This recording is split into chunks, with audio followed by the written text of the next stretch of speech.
नवी मुंबई बाजार समितीमध्ये कोबी, फ्लॉवर, टोमॅटोसह पालेभाज्यांची टंचाई. माथाडी संघटनांनी पुकारलेला बंद मागे घेतल्याची माहिती शेतकऱ्यांपर्यंत उशिरा पोहोचल्यानं आवक कमी झाली आहे. केंद्रीय पथकाची आज पुण्यामध्ये बैठक. यानंतर राज्यातील 9 जिल्ह्यांचा अहवाल केंद्र सरकारसमोर सादर केला जाईल. विधानसभेमध्ये आज अवकाळी पाऊस आणि शेतकऱ्यांना मदतीबाबत चर्चा होणार. विरोधी पक्षनेते विजय वडेट्टीवार यांनी चर्चेची मागणी केली होती.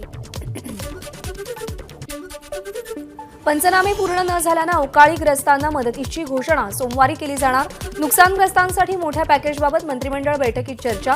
या संदर्भात 2 दिवसात निर्णय घेतला जाणार. विधानसभेमध्ये आज बीडमधील जाळपोळ प्रकरणावरती चर्चा होणार. आमदार संदीप क्षीरसागर यांच्या मालमत्तेचं नुकसान आणि जाळपोळ प्रकरणी भूमिका मांडली जाणार.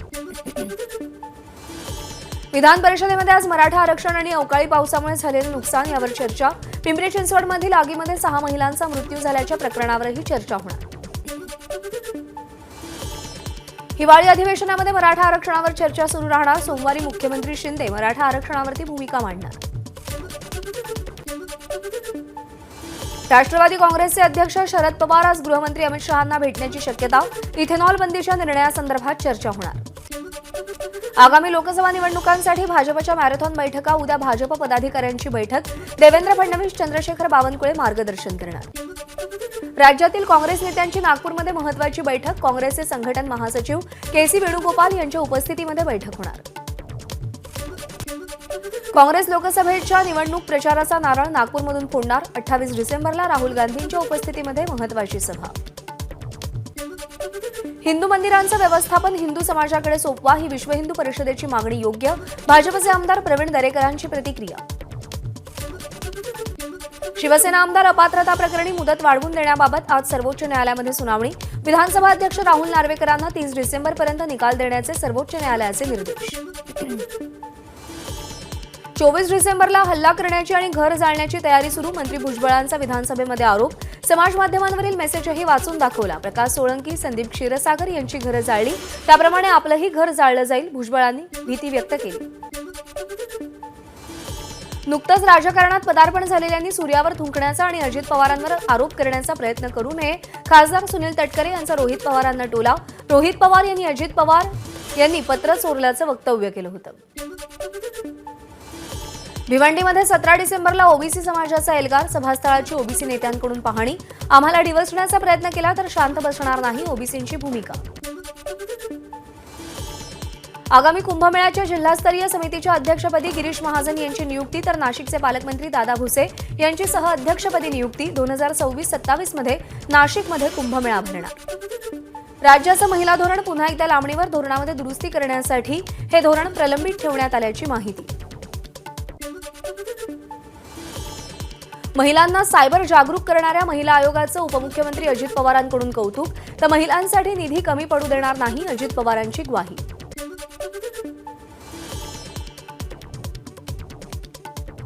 संसदेमध्ये घुसखोरी करणाऱ्या तरुणांच्या हाती 2001 प्रमाणे बॉम्ब. AK-47 असायला हवी होती का? सामनाच्या अग्रलेखातून लोकसभा अध्यक्षांना सवाल.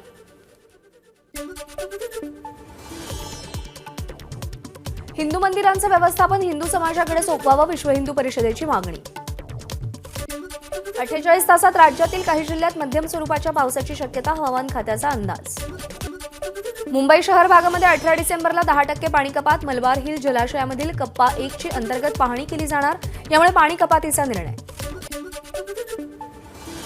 मुंबई कोस्टल रोडचं 82% काम पूर्ण. महानगरपालिकेकडून कोस्टल रोड प्रकल्पाचा व्हिडिओ शेअर. उद्या ठाकरे गटाचा अदानींविरोधात मोर्चा. मात्र धारावी पोलिसांकडून अजून मोर्चाला परवानगी नाही. पोलिसांनी अर्ज स्वीकारला. पुढची परवानगी देण्यासंदर्भात चर्चा सुरू. धारावी पुनर्विकासासंदर्भात ठाकरे गटाच्या धडक मोर्चाचे मुंबईमध्ये बॅनर्स. या मोर्चाला पोलिसांकडून अद्याप परवानगी नाही. मात्र ठाकरे गट मोर्चा काढण्यावर ठाम. मोर्चामध्ये मोठ्या संख्येनं मुंबईकरांनी सहभागी होण्याचं बॅनरमधून आवाहन.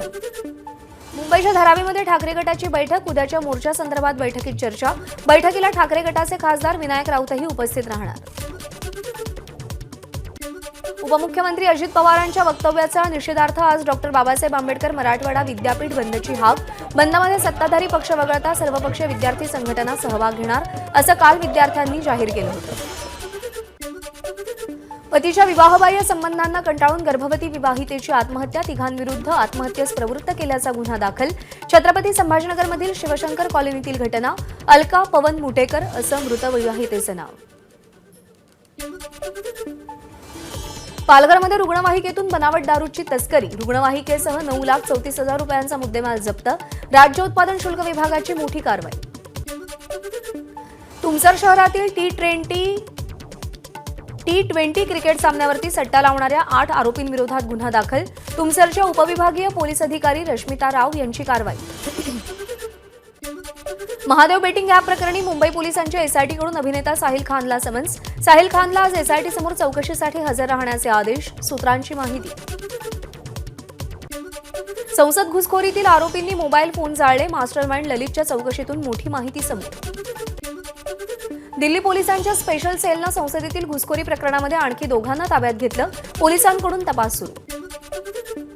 संसदेतील घुसखोरीचा मास्टरमाइंड समजल्या जाणाऱ्या ललित झा याला अटक. दिल्ली पोलिसांची कारवाई. 4 आरोपींनी संसदेमध्ये घुसखोरी केल्यानंतर ललित झा यानं या घटनेचा व्हिडिओ त्याच्या एनजीओ पार्टनरला पाठवला होता. पोलिसांची माहिती. दिल्ली विधानसभेचं आजपासून 2 दिवसांचं अधिवेशन. या अधिवेशनामध्ये प्रश्नोत्तराचा तास ठेवण्यात आलाय. आज आणि सोमवारी कामकाज होणार आहे. मात्र आवश्यकता भासल्यास अधिवेशनाचा कालावधी वाढवलाही जाऊ शकतो.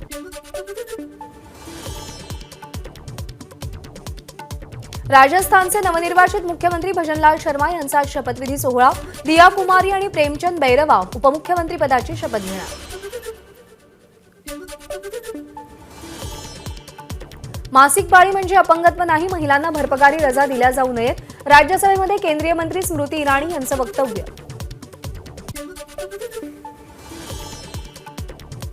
सूर्या आणि कुलदीपच्या बळावरती भारतानं दक्षिण आफ्रिकेचा 106 धावांनी पराभव केला. मालिका बरोबरीत सोडवली. सूर्यकुमारनं T20 आंतरराष्ट्रीय कारकिर्दीमध्ये 4थं शतक झळकावलं. रोहित शर्मा आणि ग्लेन मॅक्सवेलच्या शतकांची बरोबरी केली. सूर्यकुमारनं 56 चेंडूंच्या खेळीमध्ये 7 चौकार आणि 8 षटकार मारले. सूर्यकुमार सामनावीर ठरला. सलामीवीर यशस्वी जयस्वालची ही स्फोटक खेळी. 41 चेंडूत 60 धावा केल्या. रिंकू सिंग 14 धावा करून बाद तर शुभमन गिल 12 धावा करून बाद झाला. भारतानं 20 षटकात 7 विकेट्स गमावून 201 धावा केल्या. प्रत्युत्तरामध्ये आफ्रिकेचा संघ 13.5 षटकात 95 धावांमध्ये गारद झाला. दक्षिण आफ्रिकेसाठी डेव्हिड मिलरनं 35, एडन मार्करामनं 25 आणि डोनोवन फरेरानं 12 धावा केल्या. भारताकडून कुलदीप यादव यांना भेदक मारा करत 2.5 षटकात 17 धावांच्या मोबदल्यात 5 विकेट घेतल्या.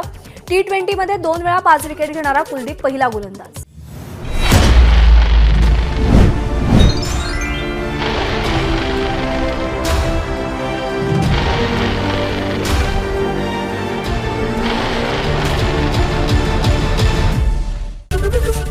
एबीपी माझा, उघडा डोळे बघा नीट.